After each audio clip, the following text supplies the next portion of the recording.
ఇవాళ మనం చేసుకునేది చోలే మసాలా. చోలే మసాలా అండి, ఇది మనం ఒక 2-3 వెరైటీల్లో చోలేతోటి మసాలా కర్రీ చేస్తారండి. నేను ఒక పద్ధతిలో మీకు ఇప్పుడు చూపెడుతున్నాను. ఇంకో 2-3 పద్ధతులనే మీకు మళ్ళీ నేను ఫర్దర్ వీడియోస్లో నేను చూపెడతాను. దీనికి కావాల్సిన పదార్థాలు కాబూలి చెనా అండి, తెల్ల శనగలు పెద్దగా ఉంటాయి, నల్ల శనగల్లా కాకుండా తెల్ల శనగలు. ఇవి ఒక 7-8 అవర్స్ నానబెట్టుకోండి. నానబెట్టుకొని ఒక 7-8 విజిల్స్ వచ్చినంత మటుకు కుక్కర్లో వేసి పెట్టుకోండి. రైట్, నాకు పక్కన కుక్కర్లో నడుస్తుంది, అది విజిల్స్ అవి వస్తాయి. మీకు చూపెట్టడం కోసం బయట పెట్టింది ఇది. 7-8 విజిల్స్ రావాలి. తర్వాత నెయ్యి, నూనె, వెన్న మీకు ఆప్షనల్ అండి, ఉంటే వేసుకోండి, లేకపోతే లేదండి. నెయ్యి వెన్నతోటి నూనె నెయ్యితోటి మనం నడుపుకుందాము. తర్వాత మసాలా ఆకండి, చోలే మసాలా, కారం, ఉప్పు, పసుపు. ఇది ఉల్లిపాయల పేస్ట్ అండి. ఉల్లిపాయలు పచ్చిమిరపకాయలు కలిపి చేసుకున్నానండి. మీరు అల్లం వెల్లుల్లిపాయ వేసుకుంటే కనుక దీంట్లోనే వేసుకోండి, లేకపోతే వేరే వేసి మసాలా వేయించుకోండి. అల్లం వెల్లుల్లి కూడా వేసుకుంటే దీంట్లోనే వేసి గ్రైండ్ చేసుకోండి. ఉల్లిపాయలు పచ్చిమిరపకాయలు 2 వేసుకున్నానండి. అల్లం వెల్లుల్లి వేసుకుని దీంట్లో వేసుకుని పేస్ట్ చేసుకోండి. రైట్, ఇది తర్వాత టమాటా అండి. టమాటా ఉడకబెట్టకుండానే నేను గ్రైండ్ చేసుకున్నది ఇది. టమాటా ప్యూరీ, దీన్ని మనం వేయించుకుందాము. తర్వాత ఒక్క రవ్వ వంట సోడా. ఇవి కావాల్సిన పదార్థాలండి. ఇది వేడి పూరీతోటి, దోశతోటి, అన్నంలోకి, చపాతీల్లోకి చాలా బాగుంటుందండి. మిగతా ప్రాసెస్ మొదలుపెట్టే లోపల ఒక్కసారి ఛానల్ని సబ్స్క్రైబ్ చేసుకోండి, వీడియోని షేర్ చేయండి. మీకు నచ్చిన వంటకం ఏదైనా ఉంటే కామెంట్ చేయండి, అది చేద్దామండి. ఇది వేడి నీళ్ళలో వేసుకున్నటువంటి శనగలండి. వేడి నీళ్ళు కొద్దిగా పెట్టుకున్నాను, వేడి నీళ్ళు నానబెట్టుకుని ఉంచుకున్నవి. దీంట్లో కొద్దిగా మనం వంట సోడా వేసుకుందాము. వంట సోడా వేసిన తర్వాత కొద్దిగా ఉప్పు వేసుకుందామండి. అయితే ఇక్కడ ఉప్పు 2-3 సార్లు వేస్తామండి. దీంట్లో కొద్దిగా ఉప్పు వేసుకోండి. ఉప్పు వేసుకుని ఒక 7-8 విజిల్స్ మినిమం వచ్చేటట్టుగా పెట్టుకోండి. మెత్తగా ఉడకనియండి. ఉడకనిచ్చిన తర్వాత మనం దీన్ని కుక్కర్లో దింపుకొని ఏం చేయాలి అన్నది ప్రాసెస్ మీకు మొత్తం 1 by 1 చెప్పుకుంటూ వెళ్తుంటానండి. ముందరైతే దీన్ని కుక్కర్లో పెట్టుకుందాం. కుక్కర్లో పెట్టిన తర్వాత 7-8 విజిల్స్ వచ్చిన తర్వాత దింపుకున్న తర్వాత ఏం చేయాలి అన్నది మీకు చెప్తాను. ఇప్పుడు మనం కాబూలి శనగకి కావాల్సిన బేస్ చేసుకుందాము. నేను మీకు ముందరే చెప్పినట్టు వెన్న అన్నది ఆప్షనల్ అండి. వెన్న ఉంటే వేసుకోండి, లేకపోతే లేదు. వెన్న వేసుకున్నాను. కొద్దిగా నెయ్యి. ఇది మీకు నార్త్ ఇండియాలో బాగా చేసుకుంటారు, ఫేమస్. ఇది బాగుంటుందండి, చాలా బాగుంటుంది. ట్రై చేసి చూడండి. కొద్దిగా నూనె వేసుకుందామండి. కొద్దిగా నూనె వేసుకొని ఇప్పుడు నూనె కాగిన తర్వాత ఉల్లిపాయలు మిశ్రమాన్ని వేసుకుందాము. ఆ ఉల్లిపాయలు చెప్పే కదా ఇంతకుముందు నేను చెప్పినట్టు.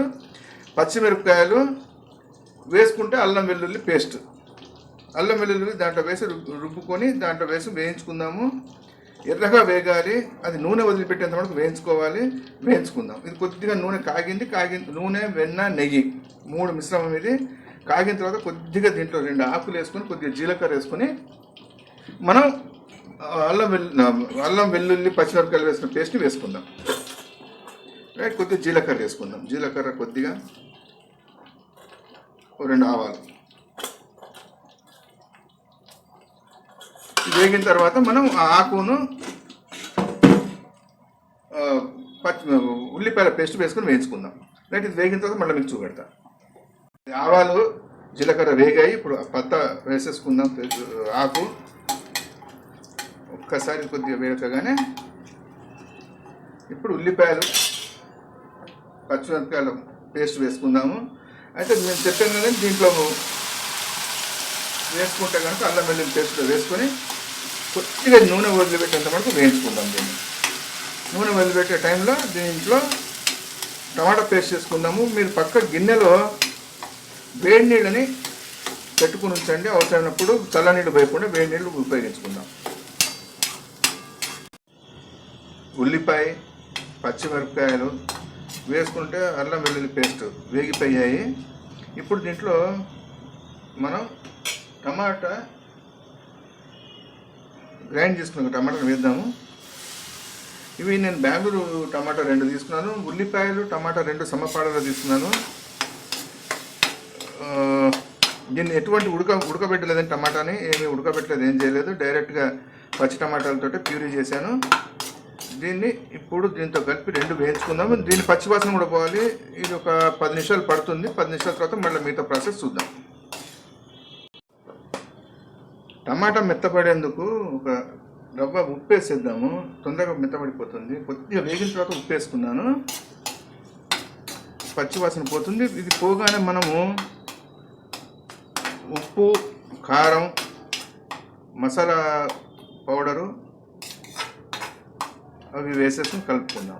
రైట్, ఇది కొద్ది ఒక నిమిషంలో మెత్తపడుతుంది. పచ్చివాసన పోగానే దింపేసుకుందాం. మిగతా ప్రాసెస్ చూపెడతాను. టమాటా పచ్చివాసన పోయింది.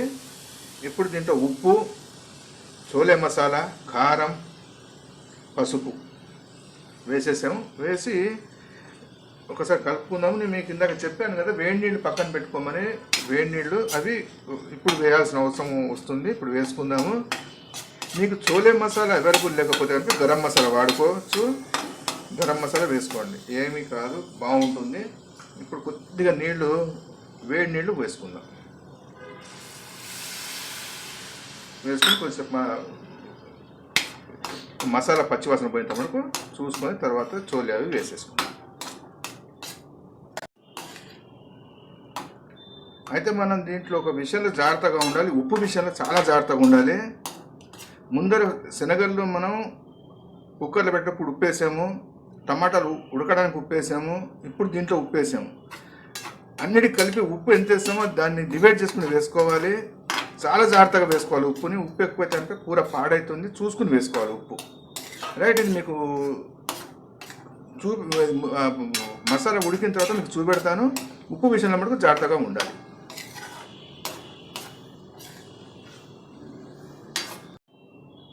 ఇది ఉల్లిపాయ పేస్టు, తర్వాత టమాటా ప్యూరీ రెండు కలిసి ఉడికిపోయాయి. దీంట్లో గరం మసాలా, పసుపు వేసుకున్నాం కదా. గరం మసాలా అవి కూడా పచ్చివాసన పోయింది. అయితే గరం మసాలా మీకు చిన్న ఇదండి, మీరు ఇంట్లోనే చేసుకోండి. గరం మసాలా మీకు చోలే మసాలా అవైలబుల్ లేకపోతే కనుక గరం మసాలా వాడమని చెప్పారు. గరం మసాలాకి ఏం లేదు, కొద్దిగా చెక్క, కొద్దిగా సాజీరా, ఇలాచీ, లవంగాలు ఇవి తీసుకుని కొద్దిగా డ్రై రోస్ట్ చేసుకునండి. ఒక తిప్పు గ్రైండర్ తిప్పేస్తే బాగుంటుంది. ఫ్రెష్గా ఎప్పటికప్పుడు చేసుకుని వేసుకుంటే బాగుంటుంది. ఇప్పుడు ఇది పచ్చివాసన ఆల్మోస్ట్ అది పోయింది. దీంట్లో మనం ఏం చేద్దామంటే ఇప్పుడు ఉడికించి పెట్టుకున్న కాబూలి శనగ ఉంది కదా అని అది వేసేద్దాం. ఇది మనం ఒక 10-12 విజిల్స్ వచ్చాయండి. ఇది ఆ నీళ్ళతో పాటు దీన్ని వేసేద్దాము. వేసి కలిపి ఒక 4 నిమిషాలు వదిలిపెడదాము. తర్వాత దింపుకొని కొత్తిమీర చల్లుకొని తినడమే బాగుంటుంది. మీకు మొత్తం అయిన తర్వాత మళ్ళీ చూపెడతాం. ఇది పూర్తి అయిపోయింది మన చోలే మసాలా. దీనిపైన మీరు సన్నగా ఉల్లిపాయలు తరిగి వేసుకొని ఒక చిన్న చిప్పలో నెయ్యి బాగా మరగబెట్టి ఆ ఉల్లిపాయల మీద పడేటట్టుగా వేసుకోండి. ఆ వేడికి ఉల్లిపాయలు కొద్దిగా మాడతాయి. దాన్ని కలుపుకుని తింటే రుచి అద్భుతంగా ఉంటుంది, చాలా బాగుంటుంది. ఇది నాకైతే ఆల్మోస్ట్ మనకి అయిపోయింది కూర. నేను ఉల్లిపాయలు వేయట్లేదు, ఉల్లిపాయల మీద నెయ్యి వేయట్లేదు. మీకు నచ్చితే కనుక ఆ విధంగా చేసుకోమని చెప్తున్నాను. నెక్స్ట్ నేను మీకు మొత్తం కంప్లీట్ అయిన తర్వాత చూపెడతాను. ఇదండి వేడి వేడి చోలే మసాలా. ఎలా ఉందో ట్రై చేయండి. చూసిన తర్వాత ట్రై చేసిన తర్వాత ఎలా ఉందో కామెంట్ చేయండి. మరో వంటతో మళ్ళా కలుద్దాం. థ్యాంక్స్ అండి.